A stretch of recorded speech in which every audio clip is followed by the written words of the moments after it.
Hi friends, ఎలా ఉన్నారు?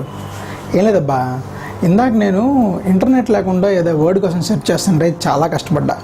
అలాంటి టైంలో నాకు చిన్న డౌట్ వచ్చింది. నెట్ లేకుండా మనకి ఏదైనా వర్డ్ మీనింగ్ తెలియాలంటే ఒక ఆఫ్లైన్ డిక్షనరీ ఉంటే చాలా బాగుంటుంది కదా. దానికోసం ఎదుగుతుంటే ఈ యాప్ కనిపించింది. దీని గురించి మీతో షేర్ చేసుకోవాలనిపించింది. This is Lakshmi Deepak, welcome to my channel.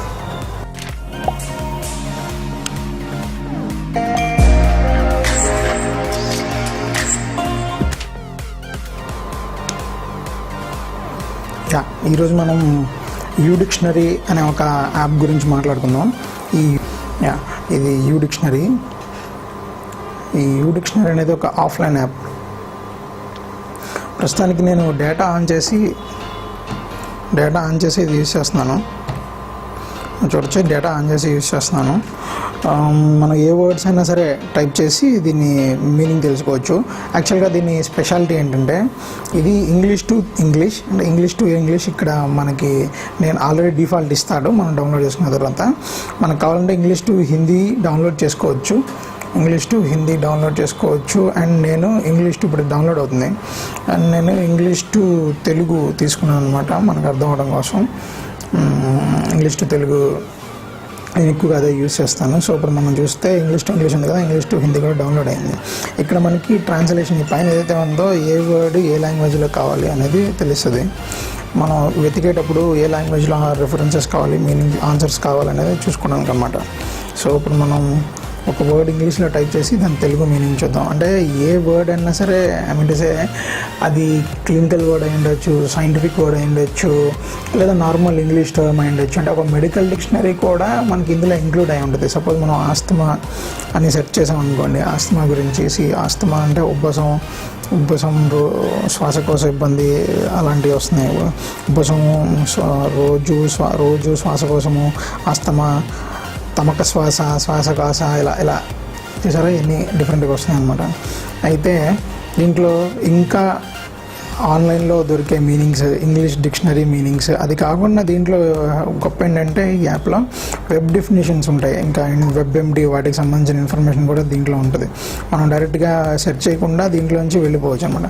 అది కాకుండా మనకి వికీపీడియా నుంచి ఇక్కడ డైరెక్ట్గా లీడ్ వస్తుంది. మనకు టైప్ చేస్తే డైరెక్ట్గా ఇది వికీపీడియాలోకి ల్యాండ్ అయిపోతుంది. వికీపీడియాలో మనం వర్డ్ ఏదైతే సెర్చ్ చేస్తున్నామో ఆ వర్డ్ మీనింగ్ సంబంధించిన ఇన్ఫర్మేషన్ అంతా వికీపీడియాలో మనం డైరెక్ట్గా వెతుక్కోకుండా ఇక్కడ నుంచి వెతికేసేయచ్చు.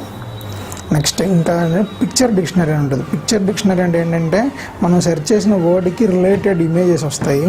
యాక్చువల్గా ఇమేజెస్ ఎన్లార్జ్ కావు, ఏం చేయలేము మనం. మీరు ఫోకస్లోనే ఉందా? ఓకే, ఇమేజెస్ ఎన్లార్జ్ కావు, ఏమీ చేయలేము. కాకపోతే మనం రిలేట్ చేసుకోగలుగుతాం అన్నమాట ఈ వర్డ్కి సంబంధించిన పార్ట్స్ అవి కనిపించడం వల్ల. అది కాకుండా దీంట్లో ఇంకొక ప్లస్ పాయింట్ ఏంటని చెప్తాను. మనం ఇంగ్లీష్ టు తెలుగు సెర్చ్ చేసాం కదా, ఇక్కడ టైప్ చేస్తే తెలుగు వర్డ్ యొక్క ఇంగ్లీష్ మీనింగ్ కూడా తెలుసుకోవచ్చు. సపోజ్ నేను ఇక్కడ తెలుగులో కొన్ని ఆల్రెడీ వెతుకున్నాను. సపోజ్ వికృత అనే వర్డ్ మనం వెతికితే అన్రూలీ అనేది మీనింగ్ వస్తుందన్నమాట. దానికి సంబంధించిన ఇందాక ఇంగ్లీష్లో లాగా చూపించినట్టుగా ఇంత డీటెయిల్గా తెలుగు టు ఇంగ్లీష్ సెర్చ్ చేస్తున్నప్పుడు మనకి కనిపించదు. ఎందుకనంటే తెలుగు నుంచి ఇంగ్లీష్కి వెతుకుతున్నప్పుడు ఆ ఇంగ్లీష్ మీనింగ్, ఆ వర్డ్ యొక్క మీనింగ్ మాత్రమే చూపించి వదిలేస్తుంది. మిగిలిన అప్డేట్స్ ఏవైతే ఇందాక మన Wikipedia information, phrases and web definitions చూసాం కదా, అవన్నీ దీంట్లో రావు. కాకపోతే మనకి కనీసం ఆ వర్డ్ తెలుస్తుంది అనమాట, అంత ఇంగ్లీష్లో ఏమంటారు అనేది. తెలుగు నుంచి ఇంగ్లీష్లో నేర్చుకోవడానికి. సో ఈ కింద అన్ని న్యూస్ అప్డేట్స్ ఇవన్నీ ఉంటాయి ఈ యాప్లో. ఇంట్రెస్టింగ్గానే ఉంటాయి, చూడొచ్చు. మనం ఒకవేళ ఇది ఆఫ్లైన్ అంటున్నాడు కాబట్టి మనం నెట్ ఆఫ్ చేసేసి మనం వర్డ్ మీనింగ్స్ ఏదైనా తెలుసుకోవాలనుకుంటే తెలుసుకోగలం. లేదా చూద్దాం. ఇప్పుడు నేను నా మొబైల్ డేటాని స్టాప్ చేస్తున్నాను. నా మొబైల్ డేటాని స్టాప్ చేసి ఏదన్నా వర్డ్ ఎత్తుకుతాం. సపోజ్ ఇప్పుడు అదే క్యాప్రీషియస్, ఇన్ఫ్లమేషన్ నేను చూస్తున్నాను. ఇన్ఫ్లమేషన్ అంటే మంట. ఇన్ఫ్లమేషన్ డెఫినేషన్ సంబంధించిన మీనింగ్స్ అన్నీ వచ్చాయి దీంట్లో. ఇప్పుడు ఆల్రెడీ మనం ఎత్తుకున్నాం, కానీ ఇప్పుడు కోలిన్స్ అడ్వాన్స్ డిక్షనరీకి సంబంధించిన వర్డ్ మీనింగ్ కూడా వచ్చాయి. కానీ ఇవి చూసారా, అంతకన్నా కిందకి వెళ్ళట్లేదు. మనం రిఫ్రెష్ అని టైప్ చేస్తే నెట్వర్క్ నాట్ అవైలబుల్ అంటుంది. అంటే ఇందాక మనకు వచ్చిన వికీపీడియాకి సంబంధించిన ఇన్ఫర్మేషన్ ఏదైతే వచ్చిందో ఆ ఇన్ఫర్మేషన్ అంతా మళ్ళీ రాదనమాట. కాకపోతే ఏంటంటే మనకు వర్డ్ మీనింగ్ మాత్రం తెలుస్తుంది. సపోజ్ నెట్ లేదు మన దగ్గర, ఆ టైంలో ఎక్కడ ఉన్నాం, మనం ఏదైనా వర్డ్ మీనింగ్ తెలుసుకోవాలనుకుంటున్నాం అనుకోండి, సింపుల్గా వర్డ్ మీనింగ్ మనం తెలుసుకోవచ్చు. ఇదర్ తెలుగు ఆర్ ఇంగ్లీష్, ఎట్లా అయినా సరే. కాకపోతే ఇంకా అడ్వాన్స్డ్ సెర్చ్ ఆప్షన్స్ ఏవైతే ఉన్నాయో అవి ఆఫ్లైన్లో రావు. ఆఫ్లైన్లో అంతకన్నా వికీపీడియాలోకి వెళ్ళడం అలాంటివి చేయలేము, అంతే. అండ్ ఇది ఇంకొక ఇంట్రెస్టింగ్ పాయింట్ ఏంటంటే ఇక్కడ కెమెరా సింబల్ కనిపిస్తుంది కదా, ఈ మైక్రోఫోన్ కెమెరా. ఈ కెమెరా దగ్గర మీరు ట్యాప్ చేసి, ఒక నిమిషం, ఈ కెమెరా దగ్గర మీరు ట్యాప్ చేసి ఏదన్నా వర్డ్ మీనింగ్ ఎతకాలనుకుంటున్నారు అనుకోండి, ఆ వర్డ్ మీద అది ఫోకస్ చేస్తే, మీరు ఆ వర్డ్ మీద కెమెరాని ఫోకస్ చేస్తే అప్పుడు ఫ్రీక్వెన్సీ అనే వర్డ్ మీకు ఇది ఫ్రీక్వెన్సీ అనే వర్డ్ నేను ఫోకస్ చేశాను. సో ఫ్రీక్వెన్సీ అనే వర్డ్ మీనింగ్ తెలుగులో అక్కడ డిస్ప్లే అవుతుంది చూడండి. తర్వాత సిగ్నల్ అంటే ఏంటి సార్? సెన్సిటివిటీకి వర్డ్ మీనింగ్, సెన్సిటివిటీకి వర్డ్ మీనింగ్. ఇంకా అవుట్పుట్ ఇంపిడెన్స్ అనే దానికి వర్డ్ మీనింగ్. ఇది దీంట్లో బ్యూటిఫుల్ ప్లస్ పాయింట్ అనమాట. చూసారు, ఇప్పుడు నేను మీకు యాక్చువల్గా డిక్షనరీ డేటాలో లేను, మొబైల్ డేటా ఆఫ్ చేసి ఉన్నాను నేను. అయినా సరే మొబైల్ డేటా ఆఫ్ చేసి ఉంది, అయినా సరే మనకి ఈ కెమెరాలోంచి కూడా ఫోకస్ అయ్యి మనకి ఇన్ఫర్మేషన్ అంతా వస్తుందన్నమాట. సో ఇది ఇంగ్లీష్ టు తెలుగు సెర్చ్ చేస్తున్నప్పుడు మనకి ఇంకొక బ్యూటిఫుల్ థింగ్ ఏంటంటే, మనం స్క్రీన్ సేవర్ ఆప్షన్ ఉంటుంది. మనం స్క్రీన్ ఆఫ్ చేసాం అనుకోండి, స్క్రీన్ ఆన్ చేయగానే ఆ వర్డ్ డిక్షనరీ చూసారా, పార్షియల్ ఆ రోజు వాళ్ళు డిస్ప్లే చేయాలనుకున్న వర్డ్ స్క్రీన్ ఆఫ్ చేయగానే కనిపిస్తుంది. ఆ రోజు వాళ్ళు నేర్చుకుందాం మంచిది, వాళ్ళు నేర్పిద్దాం అనుకున్న వర్డ్.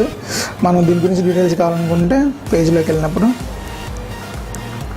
చూడొచ్చు. సో అంటే దీని యొక్క బేసిక్ పాయింట్ నేను చెప్పదలుచుకుంది ఏంటంటే, ఇది English to Telugu, English to English and different languages. మీరైతే తమిళ్ మాట్లాడితే అలా మీరు దీన్ని తమిళ్ నేర్చుకోవాలనుకున్నా కూడా అలా నేర్చుకోగలుగుతారు త్రూ దిస్ యాప్. ఇది ఆఫ్లైన్లో కూడా యూజ్ అవుతుంది. దాంట్లో ఉన్న ప్లస్ పాయింట్ అది. మనకు ఒక మెడికల్ డిక్షనరీ, ఒక ఇంగ్లీష్ డిక్షనరీ రెండు అవసరం లేదు. ఇది ఒకటి పెట్టుకుంటే మెడికల్ డిక్షనరీ ఇలా కూడా ఉపయోగపడుతుంది. సైంటిఫిక్ వర్డ్స్, డెఫినేషన్, మీనింగ్స్ అన్నీ తెలుస్తాయి అన్నమాట. సో అది ఈ విషయం మనం iOSలో కూడా ఇది వర్క్ చేస్తుంది. అలాగే అంటే ఎవరైనా ఐఫోన్ యూజ్ చేసే వాళ్ళకి తెలుసుకోవాలనుకుంటే ఇంగ్లీష్ టు తెలుగు డిక్షనరీ మనం ఆ వర్డ్ ఇక్కడ టైప్ చేసి హ్యూమిడిటీ